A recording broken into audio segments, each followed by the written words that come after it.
Abaixo da cidade desértica de Yazd, no Irão, existem túneis de pedra selados que têm arrefecido habitações de forma passiva há mais de 2.400 anos, operando sem o auxílio de eletricidade, sem a necessidade de fluidos refrigerantes químicos e, crucialmente, sem qualquer vestígio de bolor ou contaminação biológica.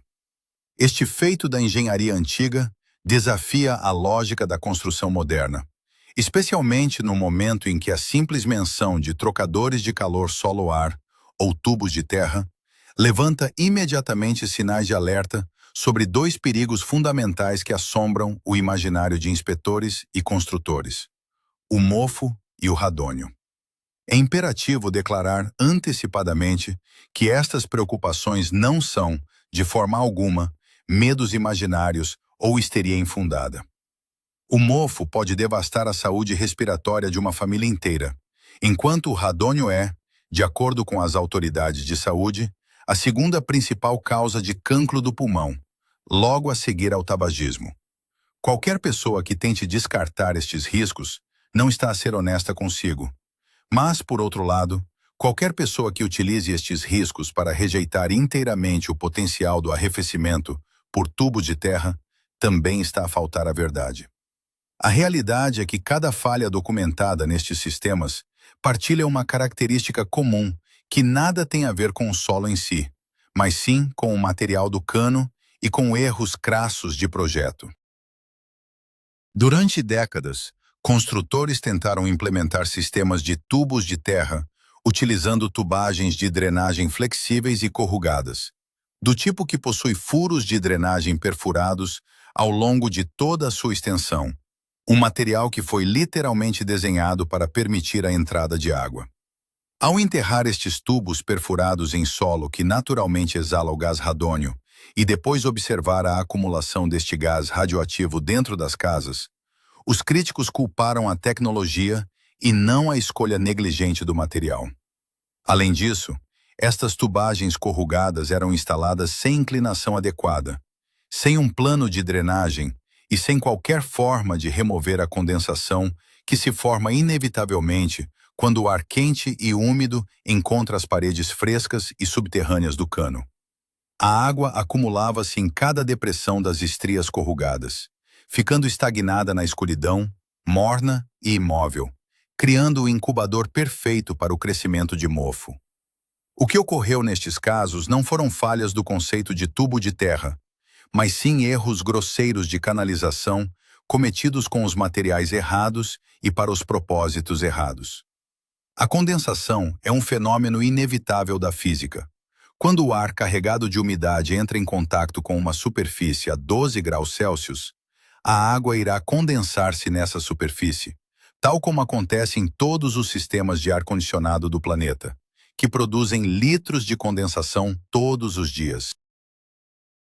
A diferença fundamental é que um ar-condicionado convencional possui uma bandeja de drenagem e uma linha de saída, enquanto os sistemas de tubos de terra mal projetados criavam reservatórios subterrâneos de água estagnada. Estudos sobre a síndrome do edifício doente, em casas protegidas pela terra, revelaram que a causa era invariavelmente a falta de inclinação para a drenagem, ou a entrada direta de água da chuva através das perfurações. O radônio segue o mesmo padrão de negligência.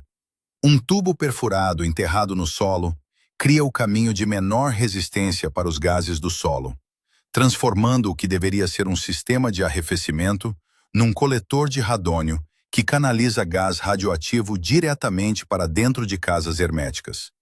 Testes realizados na Europa compararam tubos de betão e de plástico instalados lado a lado, revelando que os tubos de betão, com as suas juntas porosas, apresentavam concentrações de radônio quase 3 vezes superiores aos níveis ambientais.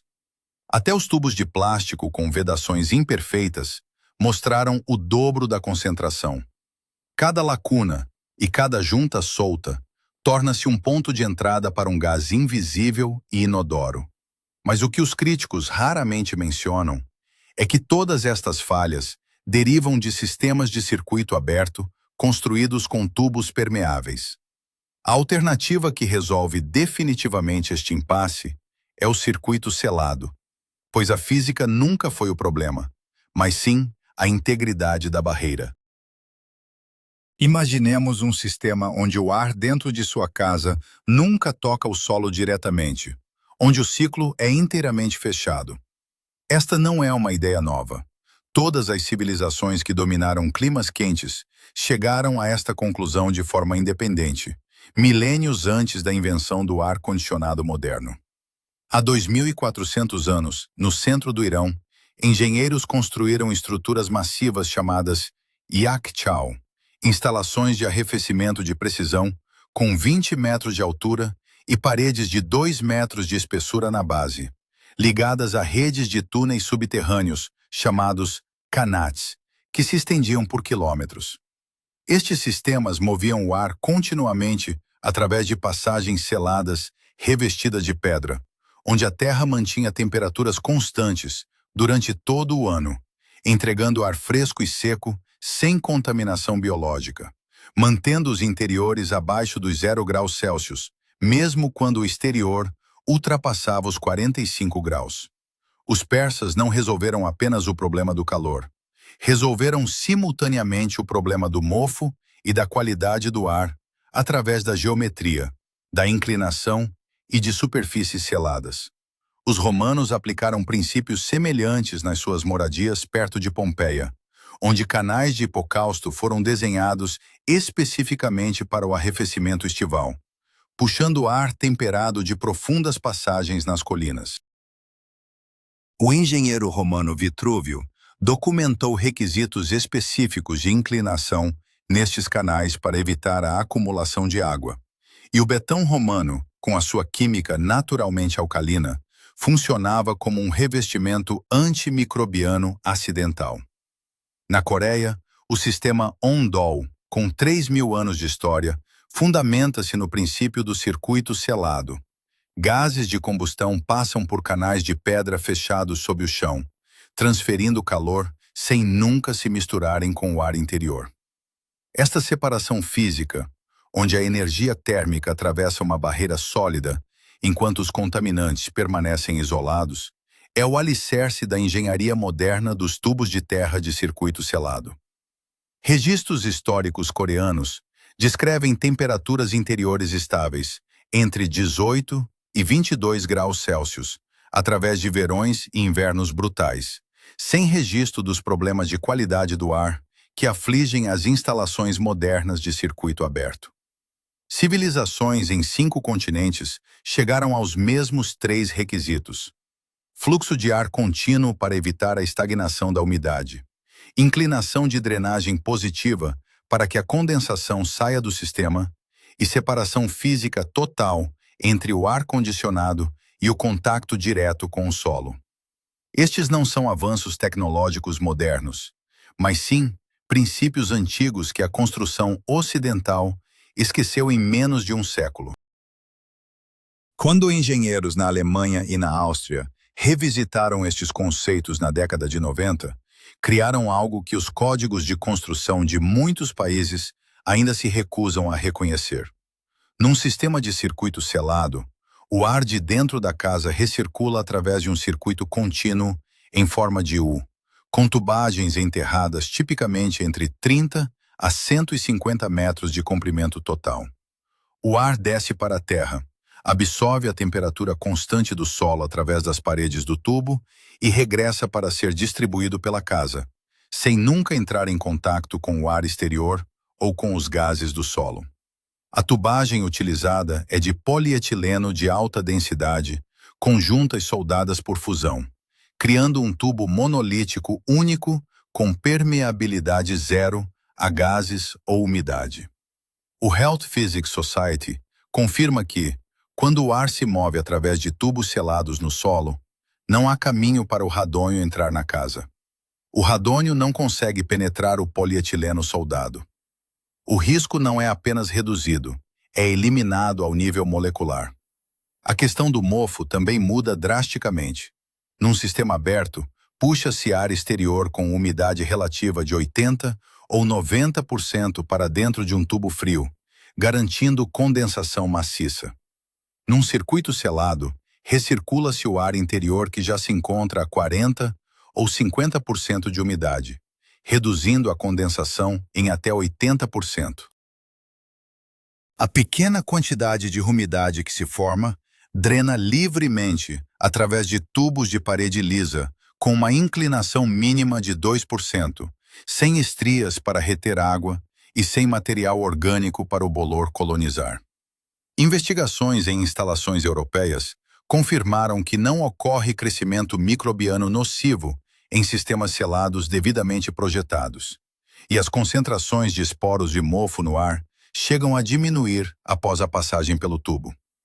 Com a adição de uma lâmpada germicida UVC no ponto de entrada da casa, cria-se uma terceira camada de defesa biológica que torna o sistema mais limpo do que a maioria das condutas de ar convencionais. Os dados de desempenho europeus são profundos e sustentados por 3 décadas de monitorização. O Instituto de Casas Passivas, em Darmstadt, na Alemanha, monitorizou centenas de instalações residenciais desde 2005, registrando uma redução média na procura de arrefecimento mecânico de 89%, mantendo as casas entre 22 e 24 graus Celsius, mesmo em picos de calor exterior de 35 graus.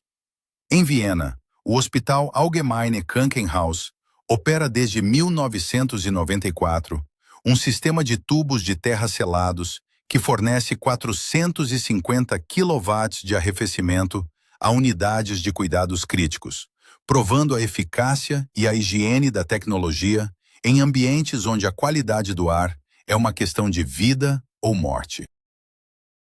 Os custos operacionais são de apenas 2 cêntimos de euro por quilowatt-hora, comparados com os 8 a 12 cêntimos do arrefecimento mecânico convencional. No Instituto Federal de Tecnologia de Zurique, investigadores realizaram um estudo longitudinal de 15 anos que não encontrou qualquer degradação no desempenho do sistema, resolvendo definitivamente a preocupação com o radônio através de filtragem de carvão ativado e tratamento ultravioleta a custos insignificantes. Até em climas de umidade extrema, como na Flórida, testes com permutadores de calor de circuito fechado mostraram arrefecimento mensurável e desumidificação eficaz.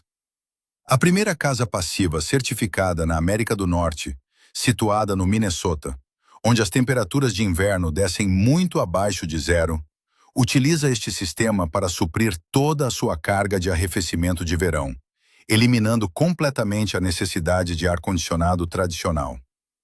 Wolfgang Feist, o físico que fundou o Instituto de Casas Passivas, confirmou que em décadas de dados não encontraram problemas higiênicos nestes sistemas. Então, por que razão os códigos de construção modernos muitas vezes tratam o arrefecimento passivo por terra como se ele não existisse? Muitas vezes, a legislação assume que as condutas de ar existem apenas dentro dos edifícios, não prevendo caminhos de ar em contato com a terra e classificando qualquer via subterrânea sob as mesmas regras de mitigação de radônio aplicadas a tubos perfurados e permeáveis. O custo regulatório acaba por ser muitas vezes superior à própria solução de engenharia. O código raramente faz distinção entre um tubo de drenagem que vaza gases e um loop de polietileno selado que o radônio não consegue penetrar fisicamente. Além disso, os modelos de eficiência energética frequentemente ignoram o arrefecimento passivo, assumindo que o arrefecimento mecânico é o único método aceitável. Seguir o dinheiro revela um panorama difícil de ignorar. A indústria do ar-condicionado e refrigeração gasta dezenas de milhões de euros anualmente em atividades políticas e lobismo. Em comitês técnicos que decidem as normas de construção, uma vasta maioria dos membros trabalha para empresas fabricantes de equipamentos de aquecimento e ventilação. Estas pessoas, que decidem se os tubos de terra devem ser permitidos ou incentivados, são as mesmas que lucram com a venda das máquinas que os tubos de terra substituem. Cada sistema de circuito selado instalado representa um compressor que nunca será vendido, uma carga de refrigerante que nunca será renovada e um contrato de manutenção que nunca será assinado. Uma máquina de 3.000 watts é substituída por um pequeno ventilador de 50 watts. O mercado multibilionário de arrefecimento residencial depende da complexidade, de peças consumíveis e da obsolescência programada. Um tubo de 300 euros enterrado no chão que funciona silenciosamente durante 50 anos não apoia esse modelo de negócio. No entanto, a física nunca parou de funcionar, e tudo o que é necessário para construir este sistema custa menos do que uma conta de eletricidade de um único mês de verão intenso. É necessário um tubo de polietileno de alta densidade de parede lisa, com 200 a 300 milímetros de diâmetro e uma extensão contínua de 30 a 60 metros, dependendo do clima e da propriedade. Um pequeno ventilador em linha mantém o ar a circular. A filtragem no ponto de entrada da casa captura partículas, enquanto uma lâmpada UVC oferece proteção biológica. O tubo deve ser enterrado a uma profundidade mínima de 2 metros, abaixo da linha de geada, na massa térmica que não flutua com as estações. A inclinação de pelo menos 2% ao longo de todo o percurso não é opcional.